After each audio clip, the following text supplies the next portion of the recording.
let's start by asking just a kind of question, right? Like, how do I support my Scrum Masters to run good retrospectives? Simple question. It might give some great information, but one of the things that you have to be aware of is that ChatGPT doesn't always provide accurate information. And often, at least at the start, it's pretty surface level.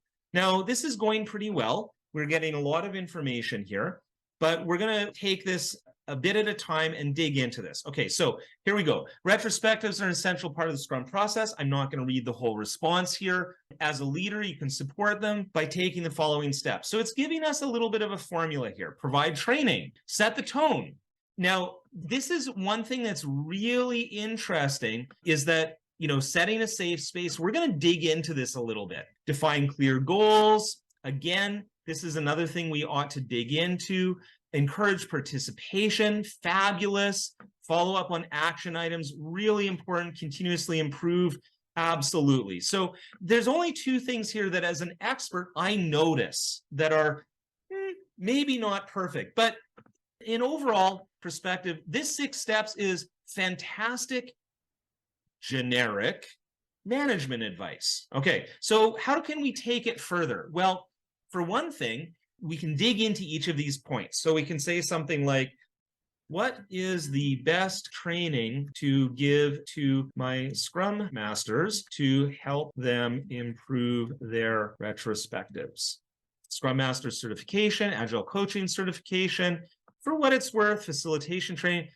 Personally, I believe if your Scrum Masters already have an experience, and given our question, these number 3 and number 4 are going to be better than number 1 and number 2. I mean, yes, these are good generic ideas, but you might pick some. And so often it's going to give us a kind of waffle word, right? It's going to say, oh, there's no one size fits all solution. Okay, great. So you can start to say, well, my Scrum Masters all have their CSM certification, and they all have at least 1 year of experience. I'm just making this up again.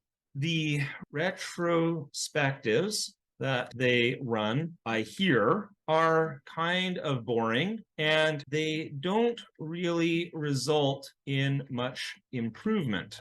What would be my best one thing to do to help with this situation? So here we're giving ChatGPT some background. Now, it's so easy to anthropomorphize and think of this as being intelligent. And it's got some capabilities that are absolutely fantastic. But providing context often really helps. And you could provide other context. You could say, by the way, I don't know if it matters, but we are in the, let's say, financial services industry doing mobile development work. Okay, let's see what it comes up with. All right, might be time to evaluate the current approach and make some adjustments. Yeah, great. Okay, provide feedback. Again, kind of a generic management thing. Focus on engaging the team. Okay, creative. Now, this is interesting. Consider using different formats. So it's giving you some real specifics here, which is really interesting. Okay, and sometimes it's hard to get ChatGPT to be specific, but now that it's mentioned some specific things, if you've never heard of Lean Coffee or experienced it, or the 4 L's, then you can ask. So let's ask. Okay, and now it's going to give you some information about the different categories, the 4 L's. And again, I'm not reading this carefully enough to tell you whether or not this is accurate information. But what's interesting is that it's reasonable. Just scanning it, and you'll notice that it's actually giving you a facilitation approach here to divide the team into small groups, bring them back, share reflections, identify common themes, and that's it. So we've gotten from a very generic question, how do I support my Scrum Masters to run good retrospectives, to something really concrete that you can actually now, as a manager, take to your Scrum Masters. This is really the most basic way to use ChatGPT, but there is more.